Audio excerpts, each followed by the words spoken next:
Hello to all my booty seekers and cheek chasers. This is the Carpe Natem Podcast. I'm your host, Nate De La Hoya-Reynoso, and I am so grateful you are listening to this episode. If you're new here, you should know that I believe that my purpose is to uplift, inspire, and educate others to communicate masterfully so that they can better understand themselves and the world around them. I've spent years in the personal development and transformational technology space, and I want to share with you the wisdom that was passed down to me from giants in the industry. So if you're on a journey of self-mastery, just like me, looking to make dreams a reality and willing to be a leader for your family and community, then join me in seizing the butt cheeks of life and giving them a big ol' squeeze. Let's jump into the show.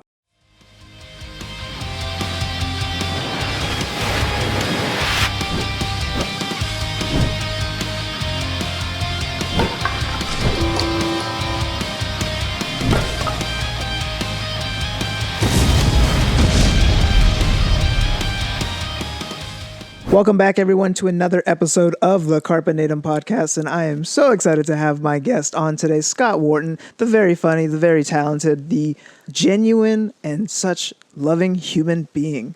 Our first interaction was, interestingly, probably a little kind of standoffish, and then I met you for the first time, but it was really our second time meeting, and I was like, this dude is one of the nicest fucking people I've ever met.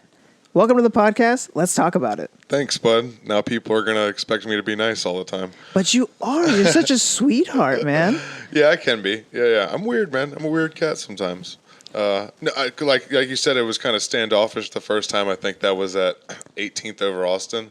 I don't know. Sometimes I get in my head. Sometimes I think I get a little too high, maybe. What had happened was you were smoking with Gabe Kerr. And he had passed me the blunt, and I had tried to give it to another comedian who was also friends with Gabe. And you saw me do this. He's like, "Hey, that's not your blunt." So you took it from my hand and Did I really do that? Yeah, and then you gave it back to Gabe. And then I went up to Gabe and I was like, "Can Jenny hit your blunt?" She's like, "Of course Jenny can hit my blunt," and then just pass it to her anyway. And then I was just this weird and then you were I'm a dick sometimes. But you were standing up for your friend. That was you saw that as my friend is having his weed stolen. So you were let me take it from this person's hand. This isn't yours. And I was like, what? So the second time we met, it ended up being at your, I think it was at your Christmas party? Yeah. Or is it your was it Thanksgiving? or I think it might have been Thanksgiving because I think you cooked a turkey and some ham. Was there mushrooms in a little candy dish? Yes. That was Christmas. That was Christmas? Was definitely Christmas. That was Christmas. And we had hung out and we had a really fun experience. And you were so nice, you were so loving. Everybody came in and just had a really good time. And I like how you set that atmosphere. It's so easy and natural for you just to make sure that everyone's feeling really good. And that's just your vibe. And I like that about you. Thanks, man. I appreciate that. I mean, I try to be, especially when I'm hosting, a party or a comedy shows. You're hosting a party, fucking be friendly, make everybody feel welcome. I mean, I'm glad that's your intention because I've seen a couple of comics. That's not their intention. Their intention is to hit the audience as hard as they can. They're going to I'm not going to drop names, but there are some comics that I hear who's just kind of they get a sick liking from making the audience as uncomfortable as possible. Right. Everybody has different styles. Yeah. And I mean, when you're hosting, I've hosted a couple shows here recently, and that's just a whole nother ball game. I hosted Lucky Duck actually. How was that? That was a hellscape. Yeah. Yeah. Alden is he's an angel, dude. The fact that he does that every week. Mm-hmm. Man has patience. He has a lot of patience. And I mean, I used to host a lot of open mics and shows and stuff, but when I hosted Lucky Duck, it really humbled me. And watching Alden host, it just made me realize, at least in those scenarios, it definitely helps to be more likable. Of course. When you're hosting the comedy show, the show isn't about you, And when you're hosting for Duncan Trussell, it's Duncan Trussell's show, not the fucking Scott Wharton show. Exactly. It's your job is to let the audience know, there's a comedy show that's about to happen, make them laugh, be likable and friendly, like you're hosting a party, and get them ready for, who they paid to see. Yeah, I'm so, happy that you got that position specifically to open up for Duncan, because I felt like your comedy and his comedy vibed so well, and that was just a perfect match. It was fun, dude. It was so much fun. And yeah, that I just knew exactly how to talk to that audience. I was like, oh, I think every show that I did 4 shows, every time I came out, I was like, damn, it smells like, what did I say? I was like, it smells like patchouli and mothballs in here. I was like, y'all been smoking DMT without me? And every show, they're like, oh, you said DMT. Like, we love you. But, because Duncan's whole audience is in part of that dreamscape, the trippers, they're the metaphysicals. 100%. So, like, that's my people. Like, that's my language. Like, let's do it, you know? Have you experienced DMT? Yeah. Oh, yeah. Well, a lot of times. Really? I've tried it a few times. I've gotten a couple different results off of it. Not all trips that I've had on DMT have been like these crazy profound ones. But unlike mushrooms, where like most of them, I usually come out of it feeling like a little bit like, oh, I learned this, or I took something away from it. Yeah. Well, every time I've done DMT, it's just been like, let's get on the roller coaster. Jesus Christ. Yeah. Sometimes it can be chaotic, man. I've had some really heavy DMT trips. I've had some DMT is very beautiful, and but it can also be like very jarring sometimes. And I think it all depends on how you interpret it. One time my cousin said, you know, whether it's good or bad, it's all just the happening. And that made things just like click in my brain. It's all just the happening. It's all just the happening. Because to see and comprehend what the F you just saw, and then to put it into words, by the time the first 3 words are out of your mouth, you've seen a movie's worth of stuff. It's so wild. Yeah, there's not much language to put to it. I mean, sometimes you can describe it, but it is really one of those things you just have to like experience. You've seen the DMT paintings, right? Alex Gray? Yeah. Yeah. So that's as close as you can get. And even then, there's so much more to it. Yeah, there's so much more to it because it's all like a feeling too. And everything's like, it's visually shown to you and then like telepathically communicated to you. So you're like experiencing these like fractal and like geometric, you know, patterns and psychedelia happening. And for me, sometimes like strange entities like a cult or, you know, Egyptian fucking symbols and stuff like that. And everything's very like telepathically communicated to you. You know, it's just something like you feel and hear and know in your soul, I guess. I love hearing the stories after someone comes out because I just want to be like, what was your experience? They tell me that they wrestled with God, and then in the middle of wrestling, they made love. And I was like, what? It's like, and they're like, what that means to me is that like I have to experience the God within myself, and they take these profound messages off of them. Other people have like have royalty dancing in front of them, all these fun trips. Do you have any ones that really stick out in your memory? One weird one that was like beautiful but jarring is I was laying on a couch and smoking it, and I was hitting the DMT pen. And the great thing about the pen is you can kind of gauge, you know what I mean, how deep you go. I was hitting it, and I started, you know, fading a little bit deeper and deeper. Instead of blasting off, you just kind of fall into the next realm. It's weird. It's very strange. But I'm laying there, and then, like, I see 2 aliens. They're, like, blue and made of, you know, geometry, kind of like those Alex Gray paintings. And they're, like, leaning over top of me. I'm like on some surgical table with a light above me, and they're like ready to cut me open. Like the Sturgill Simpson lyric, like, you know, reptile aliens made a light will cut you open and pull out all your pain. And it fucking freaked me out, dude. Like, holy crap, I'm freaked out. It's like I knew what they wanted to do, but I couldn't, like, in that moment I was unable to let go and let it happen because it was like, it was frightening, you know what I mean? It was kind of frightening, like these 2 big aliens made of, you know, like blue geometry that almost look like crystallized or something, or fucking leaning over top of you, like telepathically communicating with you and each other. And you're in this shared experience where you're just, you know what's about to happen. You have nothing, you can do nothing to stop it, but it's just, you're just there. Yeah. It's definitely strange, man. I love how unique the experiences are for everyone. Right. And even when you do them in a group trip, you'll have so many different outcomes. A couple years ago, around Thanksgiving, a bunch of friends of mine all did LSD together. And everyone was fine, except one of my friends who melted. No clue why. It was just affecting him way harder than everyone else. And he was fine, and we were just keeping an eye on him. And he was just like, he was melting into the covers. He was melting into the beds. We put him in a dark room and he was seeing rainbows. And then we're like, let's all go for a walk. We went to this little canyon lookout and he laid on a bench. And we were just kind of like looking at the ocean in the dark, looking at the moon and the stars. And all of a sudden he came back running and he was normal. Now he was on the same level as everybody else, kind of just like having a really good time. And we're like, where'd you go? And he said when he was laying on the bench, his body projected out of him, and then he started floating up to the sky as if he was being carried.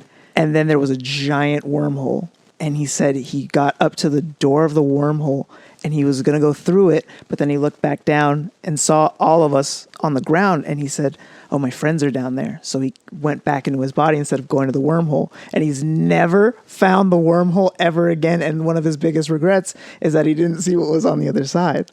He got right up to the door and turned around because his friends were still here.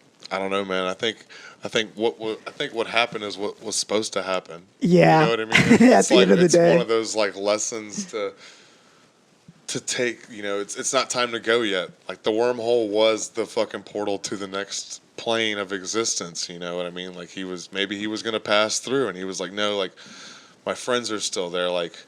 And that's kind of an analogy for, you know, like just appreciate life, like appreciate what you have. You know what I mean? It's not time to go through the wormhole yet. Like there's still things here to explore and laughs to share and fucking Brokeback Mountain stuff to happen in the woods with your buddies on LSD. How else do you bond with men? No, that's how you bond with men, 100%. So I've been told. I've never. No, 100%. Been camping is what I'm saying. Yes, camping. Yeah.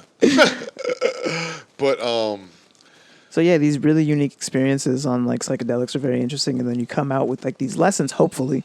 And then of course there are other people who like take way too much or just are not in a good headspace to do so, and then kind of trip bad. But even bad trips can give, if you're able to sit there and really think about like what does it mean for you. Have you ever seen the meme that's like, bad trips are just good trips but bad? But it's true. It's just trips you like weren't packed for. You know, I think my next step is to actually go and do like one of those ayahuasca ceremonies and actually experience it at like at a level that you're supposed to experience it, because smoking DMT just sends you to the moon and then sends you back. But if you drink it and you purge and you do all that stuff, you're able to kind of have a longer trip. Right. Yeah. And that's where you can, it's the same experience slowed down, so you can sit there and talk out your feelings. I think that's where like the work really happens, is there. Yeah, that's the stuff where like the tribal men will do it. And I'm actually listening to a book about these people who are being at this moment paid to eradicate a bunch of Native Americans because the missionaries are coming in, and they're like convert them, but the government's like killed them and wink wink convert them, right?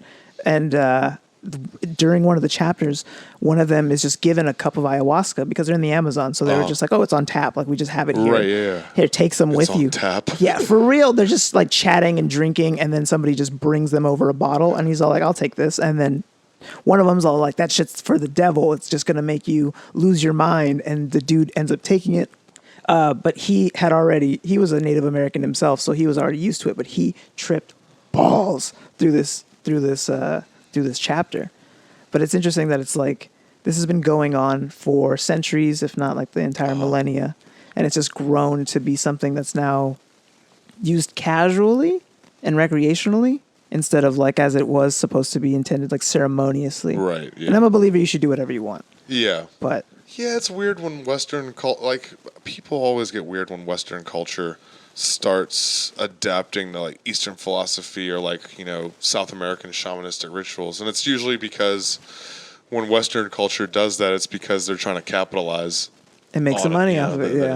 It's usually what happens. You know, I think that's why people get scared. Like, oh, fuck, the whites are, you know, the whites are doing psychedelics again. I mean, that's something that's like, you know, wow, how great would it be to, you know, have my own brand and my own LLC and be able to legally grow mushrooms and sell mushrooms to people. And help people who are actually suffering from it. Right. But, like, that's me from a small business standpoint. Like, you know, look what's happened to small businesses with, like, Walmart and Lowe's and Home Depot and stuff like that. So what do you think is going to happen with mushrooms and marijuana industry and stuff? Like, I've always made the joke that if Bernie Sanders would have gotten elected, we would have had, like, Walgreens brand cocaine. Right. Because he would have just decriminalized it, and they were like, "Whoa, might as well get it from us," Well, and then it becomes capitalized, like you said. I think that if Bernie Sanders died instead of Bernie Mac, that we'd be living in a much different timeline right now. The Mandela effect. Yeah, yeah. If it was Bernie Mac that was running for president and won, this would be a much safer world. Some common sense for us in our church. Some common sense. It's a weird time to where we live in. I just feel like there's constant conflicts, but I feel like there's always been my entire existence. Right now, it's just information moves so fast that it's like, and conflict and tragedy and drama sells more than like, look at these puppies, or like, like Bill Hicks says, like, a young man on acid, realized that all matter is energy, whatever. Mm-hmm. Like, you never hear those good news stories because it doesn't sell. No, and what I do admire is when I find somebody who has gone through some shit and has felt low and has gone through adversities and struggles, and instead of wanting to ruin the world around them or kind of get revenge on people that have done nothing to make a situation the way it is, instead they choose to kind of bring more love into the world, bring more joy into the world, make other people happy. And they have that sense of like, I would never want someone to feel like I feel. Like, I really do admire people who go through everything that we go through at the same time as whatever they're going through, and then still come out of it with like a positive mentality, or with a mentality of like, I want to see other people do good, not just me, but let's all win. How do you think one stays in like that mentality of wanting to like, how do you not lose love? Or the love of life, how do you not lose it when there's so much around us being fed to us in a way that's so like, the world's supposed to be so negative according to the news and according to all these outlets. But how does one not lose their love for life and that joy? I think it's just realizing that regardless of all of that nonsense and all the drama and stuff, that this existence is still finite regardless. Yeah.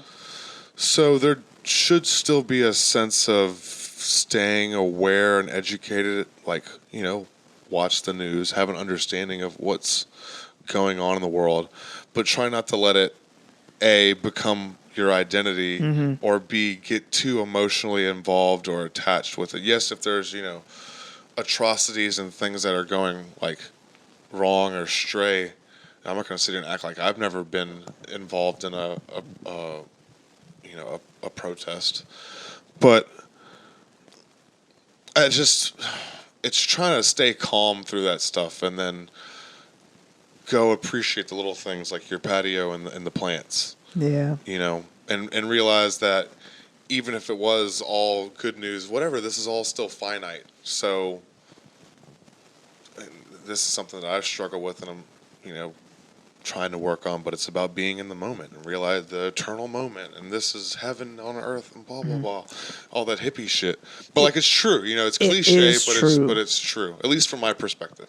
So no, it is true. That's something that I struggle with too, is like really being in the moment. I notice that I'm constantly having conversations in my head where like I'm having imaginary talks with people, and I'm walking my dog, and I'm like, what am I doing? Walk your dog. Like, the dog is paying attention to what's around her, what the grass is looking like, the smells and everything, and I'm over here not even present.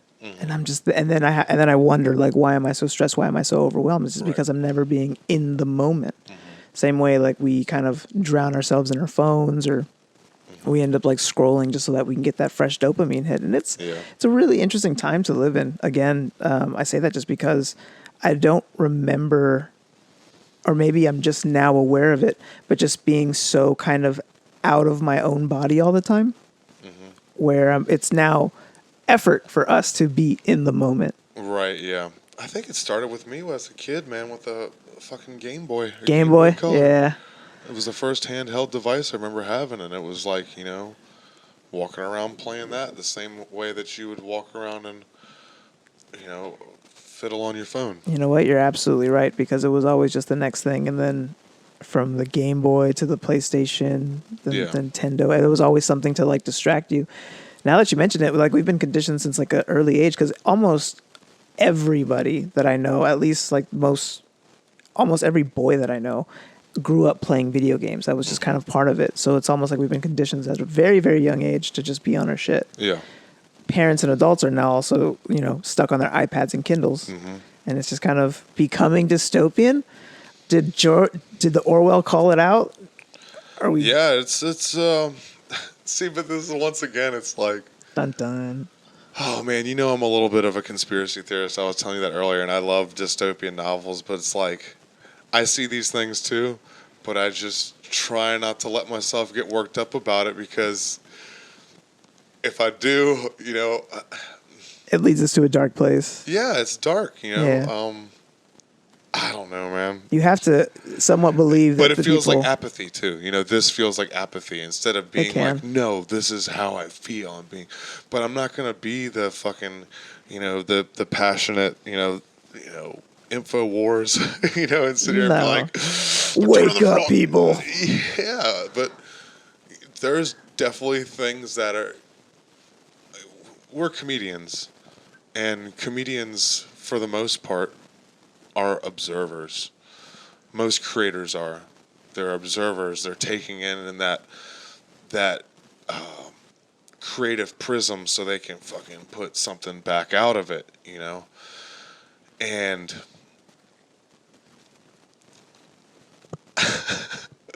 I think so. We just notice things like that more, I think, is what it is. And we're not afraid to say it. And we're not afraid to say it. We're not afraid to call it out or have these strange thoughts, because even though they may be strange, even though they may be weird, there's some camaraderie when you find somebody who's like, yo, I think like that too. Right. Like, I resonate with what you're saying. Not everyone's going to be on your side. Not everyone's going to get it. But you're looking for, that's what the part of the game is finding that audience who's like, oh, I resonate with whatever you're saying. You can be serious. You can be silly. You can have these fun metaphysical conversations. You can have these conversations about this. Yeah. Be more well-rounded, because if you're just like a one-trick pony, it just gets old. Right. No, it does. It does. But yeah, man, it's a weird existence for sure. It's a good time. Do you have any type of habits that you personally employ that, or you've helped kind of create, that kind of lead to how you maintain your busy work schedule, your comedy, your writing? I think the best thing that I've done, as far as, because it gets chaotic being a writer, being a comedian, and filling up notebooks and index cards and stuff like that. So the best thing that I've done is when I write in a notebook, and right now my notebook is like, it's my journal, my jokes, my, a poem, a doodle, definitions on whatever book I'm reading, or notes on whatever course that I'm fucking watching on Masterclass. And I keep all that combined in my notebook so I can go back and say, this is where my mind was totally at on this day and in this moment in time. I was watching a David Lynch masterclass, and I was writing dick jokes, and, I was whatever. You're journaling, though. You're right, putting your thoughts down. I fucking hung out with Nate that day, right? Mm-hmm. And then what I try to do, it's hard to stay disciplined sometimes. That's probably my biggest thing I need to work on. But is I go through and then put in the notebook in its entirety in like a Word document. And then from there I separate it into like, these are my jokes from that. All right, here's my journal stuff. And I like put that in other Word documents. And then I go, here's all my conspiracy theory jokes. Here's all my police jokes. And I put those in different documents too. And then I've gone through all those documents and been like, here's my best joke from each topic, and put those all in a master sheet that's like, here's all my jokes that I've done that I know work, that I could expand on or I could do in whatever order. So just organizing that chaos like that, mm-hmm. I think is probably the most productive thing I've done as far as like comedy. I mean, it's a smart tip. A lot of people that really are into this, I've seen people do Excel sheets and do spreadsheets on their jokes and then do timings. And I record, I think, the majority of my sets. And I've gone back and listened to them. I saw some advice where they said that you should listen to your set without watching the video, and just kind of write down what you like about the way you're saying it and what you don't like about the way you're saying it. Yeah. Then watch the video without the audio, and then be like, what do I like about my presence? What do I like about my movements? What can I fix? Right? Next like level. that, yeah. And then watch it all together, and then be able to kind of see. And then by then you're like, okay, I could fix this. And now that you have an awareness of it, because something I do is that when I say a joke, I dip my head. Like it's an unconscious where I'm like, this is the part to laugh at. Right. This is the joke. But if I wasn't, and somebody called me out on it, and I'm like, oh, I wasn't aware that I was doing that. And now that I have an awareness, when I say things, I'm like more focused on like keeping my posture, so I don't do the head dip thing. Right. Oh, one that I used to do that I was infamous for is, instead of just taking my pause and trying to remember my next joke, is I would, just have that little filler, oh my God, like I'm thinking, I would say oh my God a lot.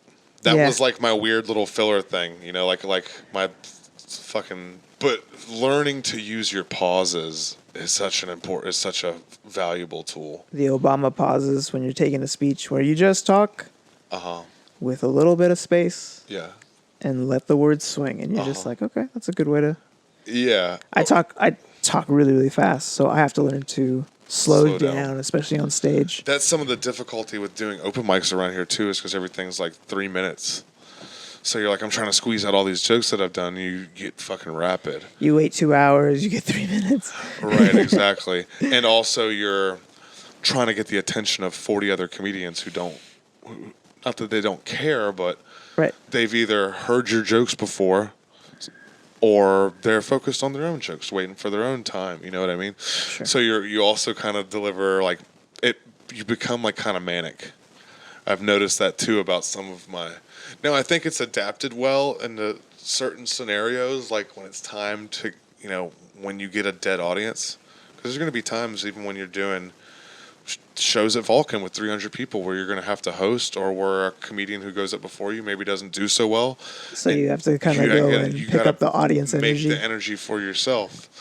And doing those fucking open mics is definitely a good practice for that. But you have to be careful not to get too manic or too into it. Yeah, like an auctioneer. I mean, this is definitely something that I've benefited from, or being married has become like a benefit for me, because even on my worst bombs, I at least have someone to, go home to who loves me no matter what. Right. And then I think about other people who don't. And then they bomb and go home alone, and they're just like, damn. Yeah, so I think I don't.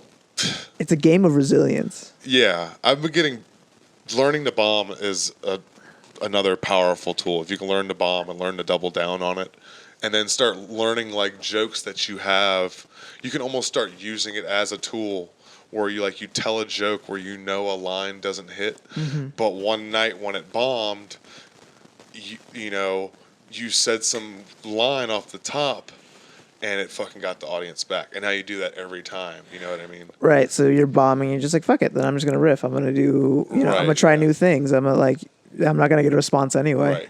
You can see Louis C.K. does it sometimes where he'll tell a joke that he knows is going to get a groan and not a laugh. And he's like, no, wait a minute. You were just with me a minute ago when I was talking about it in this context. But now that I put it in these terms, and calls him out on it. Fucking nitpickers. You know what I mean? Yeah. And that's the shit that if you do it right, it comes off supernatural, and the more natural you sound and feel to the audience, the better you are. Yeah, his sound, everything is intentional. It never feels like, even the things that seem off cuff feel like you planned that, you said that, like that was written. Yeah. That was written in the act. But that's a masterclass level stuff, man. And you're also taking classes off of masterclass? Yeah. So a friend of mine, Pete, got. He lets me use his masterclass, his Netflix, and his Hulu. Good friend. So, yeah, I've watched a couple masterclass. I've watched a Spike Lee one on directing, and I've watched a dog training one. Nice. And then there's one, the most recent one that I've watched is David Lynch on creativity. The most important thing I took from that one is following an idea. And I think that's the best thing to do when we're writing is like sometimes you'll be writing and you'll think of something and you're like, that's dumb, and you don't write it down. But it's like, no, that was the idea you had. Write it down. And then keep chasing it and see where it goes. Because what's going to happen is it's either you're going to turn it into something good, or you'll find something else good. Yeah. That you somehow branched off, and you'll go and cut that piece out. Because if you stop yourself because you're judging yourself, you lose the potential of whatever it could have been. Right, yeah. You just have to keep following it, no matter how silly or hacky it feels. Because the more that you just keep writing and pouring it out, eventually gold is just going to produce. I mean, have you ever written a joke and then you're just like, this is good? Where you're like, I don't even have to take this to an open mic. Like, this joke is good. Like you have a confidence with it? Yeah, like a joke just comes out like fully formed, and you know that like each line is going to fucking pop. Not off the bat, I haven't been that good of a luck, but I've had some ideas where I'm just like, oh, this is gonna kill, and then I take it, and then I fucking bombs. Yeah. And then I'm like, okay, what? And then I use it a couple of times, so like I don't ever judge it. I'm like, right off of the first bat. If I swing on the first one and I don't get a laugh on it or a response that I want, that's fine. I'll do it like 2 or 3 more times at different mics and maybe try to. Then it's like if it continuously doesn't hit, I'll walk away from it. Right. But come back to it later and see like maybe if I write this, or down the line while I write something, as I'm writing something. This is the part where everybody they're talking about the comedy process. Yeah. Everybody has really unique writing styles, but I love how yours is that you don't let yourself stop yourself from stopping the writing. Even if you think or you're judging it, you just continue writing it and writing it out until it's like all squeezed out. Right, yeah, no, that's exactly it, yeah. Just keep fucking poking it and pressing it and squeezing it until there's literally nothing left. Another thing, too, is like you'll find like, oh, this ties in with that joke, or this ties in with that weird premise or line that I thought of months ago that I could never fit or work anything with. Exactly. Yeah. And as you're writing, you're just finding stuff for things that you wrote back then, things that fit later. It's just it's a work in progress, and the most important thing is like the consistency. Also, like continuing it, even if you're bombing, even if you're doing, as long as you're working at your craft, you end up opening yourself up for opportunities to open up for like Duncan Trussell and these huge fucking names. It's just it's a show of the grind. That's the other thing too, is like be cool, be calm, don't be needy. Behind the scenes, write, and then go fucking perform. Like, it's the same as any other profession, any other job. It's like, shut the fuck up and do the work. And as long as you do the work and don't act an ass, like, everything else will fall into place. So it's just about doing that, I agree with that 100%. And I also think that's a really good place to end the conversation on a really good note like that. Put in the time, keep going, do the fucking job. Don't be bitching about it, and just, be great. Mm-hmm. I love it, Scott. Love you too, bud. Thank you so much for coming through. Tell the people how they can find you. So I'm staying in a cardboard box on the corner of 35 and William Cannon. Anything helps. Anything helps. If you have a sombrero, some like Dr. Pepper covered change in your fucking like coin jar, a condom, any of those things. Social media, this is not _Scott. That's pretty much it. Comedian Scott Wharton on YouTube. Hopefully I'll be starting my podcast back again soon. Do you have a name for it? This is not a Scottcast. I tried to do the Scottcast. That was already taken. Tried to do This Is Not a Podcast. That was already taken. Tried to do the Notcast. That was already taken. So this is not a Scottcast. I love it. We do what we can. Everyone's throwing in their names and putting it on. Like even that Carpe Natem, it's just like I'm totally using my name too. But I love it. This is not a Scottcast. Yep. So hopefully that'll be out by the time this episode comes out, and everyone can support you at This Is Not _Scott, pretty much on all social media. Yes, Twitter and Instagram. Appreciate you, buddy, for being on. Appreciate you, Nate. Thank you. You're the best. Thank you so much for listening to another episode of the Carpe Natem Podcast. If you love this episode, please consider leaving a positive rating and review on Apple Music or iTunes. It takes 30 seconds for you, but for us, it helps spread positivity to more people during these chaotic times. It helps build a community, and it makes me smile from ear to ear. Speaking of community, we have a Facebook group at facebook.com/groups/Carpe Natem. Just answer the 3 questions to get access to some extra motivation and inspiration for your timeline. If you would like to support this podcast, screenshot this episode and share this to your story. Tag me at Carpe Natem 114. That's going to be my handle across all platforms, including TikTok, if you'd like to give me a follow. If you haven't already, please rate us and subscribe on Spotify or anywhere you enjoy your podcasts. And lastly, you can find all episodes, linked to resources, and opportunities for coaching and mentoring from me at carpenatem114.com. I cannot thank you enough for spending part of your day with me. You are all rock stars taking the necessary steps to be your best self, willing to do whatever it takes, and ready to grab life by the butt cheeks. So until next time, this is Nate Hoya-Reynoso signing off.